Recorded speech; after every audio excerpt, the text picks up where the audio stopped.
حدیث میں اللہ تعالیٰ کی حمد و ثنا کرنے کے بہت سے فضائل بیان کیے گئے ہیں۔ ان میں سے 3 فضائل سماعت فرمائیں۔ نمبر 1، حضرت انس بن مالک رضی اللہ تعالیٰ عنہ سے روایت ہے، نبی اکرم صلی اللہ تعالیٰ علیہ وآلہ وسلم نے ارشاد فرمایا، اللہ تعالیٰ بندے کی اس بات سے خوش ہوتا ہے کہ وہ کچھ کھائے تو اللہ تعالیٰ کی حمد کرے اور کچھ پیے تو اللہ تعالیٰ کی حمد کرے۔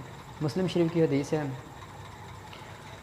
حدیث نمبر 2، حضرت جابر بن عبداللہ رضی اللہ تعالیٰ عنہ سے روایت ہے، حضور پر نور صلی اللہ تعالیٰ علیہ وآلہ وسلم نے ارشاد فرمایا، سب سے افضل ذکر لا الہ الا اللہ ہے اور سب سے افضل دعا الحمدللہ ہے۔ یہ ابن ماجہ کی حدیث ہے۔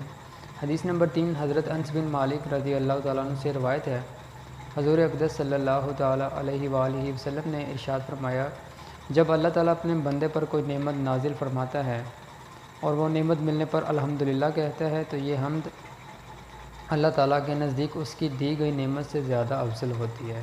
صلو علی الحبیب صلی اللہ علیہ محمد۔